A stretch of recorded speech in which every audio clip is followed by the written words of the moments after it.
السلام علیکم خواتین و حضرات. میں آپ کو یہاں پہ خوش آمدید کہتا ہوں. ہماری خوش نصیبی ہے کہ اس وقت برِ صغیر کے صفحے اول کے ایک عظیم ناول نگار، افسانہ نگار عبداللہ حسین ہمارے ساتھ ہیں.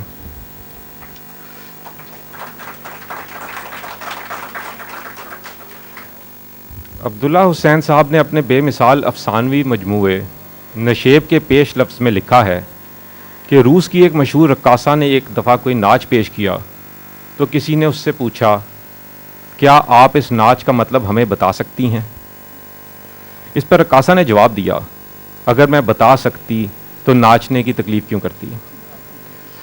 اسی طرح اگر کوئی پوچھے کہ عبداللہ حسین کون ہے تو وہ اس کے شاہکار پڑھ لے جن پر اس کے تخلیق کیے الفاظ رقصاں ہیں. یقیناً وہ اس سحر تراز و پرکار قلم کار کی تخلیق کی گئی دنیاؤں کا اسیر ہو جائے گا، ان کا باسی ہو جائے گا، اور بھلے وہ ان دنیاؤں کو چھوڑ دے مگر یہ ذوفشانی جزیرے اس کاری کے اندر تب تک رہیں گے جب تک اس کی رگوں میں زندگی بخش رو دوڑتی تیرتی رہے گی. عبداللہ حسین صاحب کی تحریر زمین کے ساتھ ساتھ چلتی ہے. ان کے کردار حقیقی کردار ہیں اور ان سب کے پیچھے ایک بڑا خیال ہے. اس میں واقعات کا قدرتی بہاؤ بھی ہے اور فلسفہ زندگی کرداروں کے اوپر نازل نہیں ہوتے بلکہ ان کے اندر سے اس طرح پھوٹتے ہیں کہ قاری کو قائل کر لیتے ہیں کہ وہ بھی تو اسی طرح سوچتا تھا، اور اسے پرمسرت حیرت سے ہمکنار کرتے ہیں. عبداللہ حسین صاحب نے ایک جگہ بیان کیا کہ ایک ناول نگار کو دو زندگیاں بسر کرنی پڑتی ہیں. ایک زندگی حقیقی کرداروں، بیوی بچوں، عزیزوں کے ساتھ، اور دوسری اپنے کرداروں کے ساتھ. یہ ایک متحیر کر دینے والا تجربہ ہے. اس میں وہی تحیر ہے جو 4 صدی قبل مسیح کے چینی فلسفی زوانگ زی کے اوپر عرصہ طاری رہا جب اس نے خواب میں اپنے آپ کو تتلی کی صورت میں دیکھا. بیداری کے بعد وہ مدتوں اس تذبذب میں رہا کہ وہ ایک انسان ہے جس نے خواب میں خود کو تتلی کی شکل میں دیکھا تھا، یا پھر وہ ایک تتلی ہے جو ہنوز خواب میں ہے اور اپنے آپ کو انسان کی شکل میں دیکھ رہی ہے. ایسا ہی تحیر اور پر روب فلسفیانہ گہرائی کبھی عبداللہ حسین صاحب کے ناولوں اداس نسلیں، باغ، قید اور نادار لوگ میں، اور کبھی ان کے افسانوی مجموعوں نشیب، رات اور فریب میں ابھر آتی ہے. وہ مالک ہیں اور خیال ان کا غلام، نہ کہ وہ خود خیال کے غلام. ان کا سا بڑا دماغ امریکہ، یورپ یا کسی ترقی یافتہ ملک میں پیدا ہوتا تو اپنے ملک کی اسی طرح شناخت بنتا جیسے سارتر فرانس، نیرودا چلی اور ہیمنگ وے امریکہ کا چہرہ بنے. ذاتی طور پر مجھے ان کی ذات کا ایک پہلو بہت متاثر کرتا ہے. میری جب بھی ان سے بات ہوتی ہے، یہ 82 برس کی عمر میں بھی روایتی زندگی بسر کرنے والے انسانوں کی طرح اپنے ماضی کا بارہا تذکرہ نہیں کرتے بلکہ اپنے آئندہ آنے والے کام کا ذکر کرتے ہیں. یہ امر بھی ان کی زندہ دھڑکتی تخلیقی توانائی کی غمازی کرتا ہے. ابھی کل ہی یہ مجھ سے اپنے خیال کی اور اپنی تخلیقات کی لازوال زندگی کا تذکرہ کرتے ہوئے بے ساختہ بول اٹھے، بلیا میں مرنا نہیں، گور پیا کوئی ہور. اب میں دعوت دیتا ہوں برِ صغیر کے عظیم ادیب، بے مثال تخلیق کار اور زندہ لیجنڈ عبداللہ حسین صاحب کو کہ وہ اظہار خیال کریں.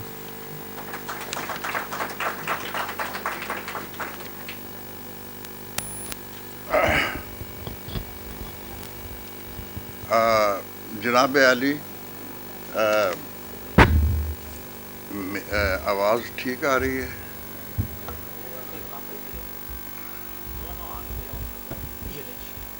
ہاں،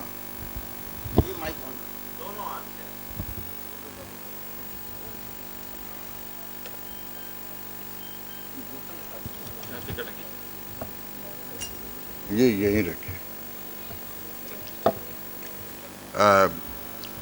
جناب، سب سے پہلے تو میں آپ کو مطلع کرنا چاہتا ہوں کہ میرے اندر بہت سی کمزوریاں ہیں، اور ایک یہ بھی ہے کہ میں روانی کے ساتھ کچھ نہ کچھ لکھ تو لیتا ہوں لیکن پڑھ نہیں سکتا، اٹک اٹک کے پڑھتا ہوں.